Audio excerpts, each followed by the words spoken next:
তিনটি চোর চুরি করার উদ্দেশ্যে হাতে চাকু নিয়ে আম্বানির বাড়িতে ঢোকে। ঘরে গিয়ে দেখে আম্বানি ঘুমিয়ে আছেন। দলের মূল লিডার আম্বানির উপরে ওঠে, তাকে চাকু দিয়ে বারবার আঘাত করে হত্যা করে। বাকি চোরেরা টাকা নেওয়ার জন্য ড্রয়ারের কাছে যায়। লিডারও ড্রয়ারের কাছে গিয়ে তিনজন মিলে আম্বানির টাকা সোনা হীরা জহরত সব ব্যাগে ভরে নেয়। একজন তো পুরো সিন্দুকটাই তুলে নেয়। তারপর তিনজনেই আম্বানির ধন সম্পদ চুরি করে সেখান থেকে পালিয়ে যায়। পরের দিন সকালে পুলিশ জিপ নিয়ে আম্বানির বাড়িতে আসে। যেহেতু আম্বানিকে মেরে টাকা চুরি করে নিয়ে গেছে, তাই পুলিশ অফিসার ভিতরে গিয়ে ঘরে ঢোকেন। সেখানে আম্বানির স্ত্রীকে তার মৃতদেহ দেখে কাঁদতে দেখলেন। আম্বানির স্ত্রী পুলিশ অফিসারকে রাগের মাথায় বললেন, কোন চোর বাড়িতে ঢুকে প্রকাশ্যে মানুষটাকে মেরে টাকা নিয়ে গেল? তোমরা তখন কি ঘাস কাটতে গিয়েছিলে? দেখো, ওই কুকুরগুলো আলমারি ভেঙে সব টাকা নিয়ে গেছে। তখন পুলিশ অফিসার ফোন করে অন্য পুলিশদের নির্দেশ দেন, সব রাস্তার মোড়ে মোড়ে এবং জঙ্গলে পেট্রোলিং বাড়িয়ে দাও। অন্যদিকে লিডার চুরি করা সোনা একটি টেম্পুতে তোলে। গাড়ি নিয়ে যাওয়া চোরটি কিছু একটা ইশারা করে। লিডারও তাকে দেখে ইশারা করে। এরপর সেই চোর টেম্পু নিয়ে সেখান থেকে চলে যায়। সে অন্য দেশে সোনা পাচার করার জন্য রাস্তা দিয়ে যাচ্ছিল। তার আগে গাইস, আমাকে একজন পাবজি প্লেয়ার চ্যালেঞ্জ দিয়ে বলেছে ফ্রি ফায়ার থেকে নাকি পাবজির দর্শক অনেক বেশি বেড়ে গেছে। আজকে আমি এটাই দেখবো, তোমাদের বেশি কিছু করতে হবে না। তুমি যদি একজন ফ্রি ফায়ার প্লেয়ার হয়ে থাকো, ফ্রি ফায়ারকে মন থেকে ভালোবাসো, তাহলে ভিডিওতে লাইক করে চ্যানেলটিকে সাবস্ক্রাইব করে দাও। যদি পাবজিকে ভালোবাসো, তাহলে কমেন্ট সেকশনে কালো লাভ দাও, এবং ফ্রি ফায়ারকে ভালোবাসলে কমেন্ট সেকশনে লাল লাভ দাও। আজকে আমি দেখবো কার অডিয়েন্স বেশি।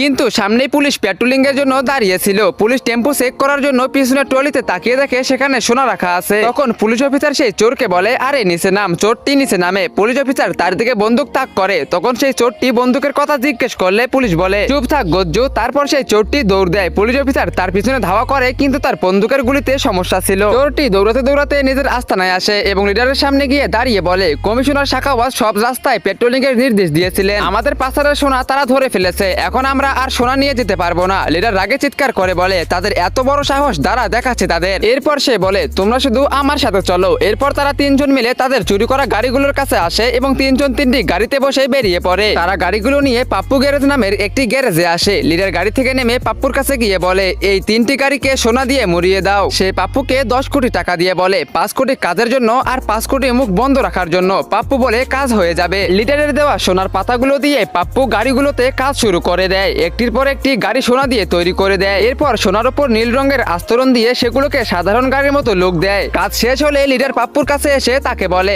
আয় আমার জান, তুই পান খাবি নাকি? এরপর তারা নীল রঙের সেই সোনার গাড়িগুলো নিয়ে পাচারের উদ্দেশ্যে বেরিয়ে পড়ে। পথে পুলিশ দাঁড়িয়েছিল। সামনে থেকে সেই নীল রঙের গাড়িগুলো আসতে দেখে পুলিশ তাদের থামায়। এরপর পুলিশ একে একে গাড়িগুলো চেক করে, কিন্তু গাড়িগুলো সাধারণ মনে হওয়ায় পুলিশ তাদেরকে যাওয়ার অনুমতি দেয়। কিন্তু পুলিশ অফিসার মনে মনে বলে, বড় অদ্ভুত গাড়ি রে ভাই। এইভাবে তিন চোর গাড়িগুলোকে সোনার তৈরি করে এবং রং দিয়ে ঢেকে অন্য দেশে পাচার করতে সফল হয়।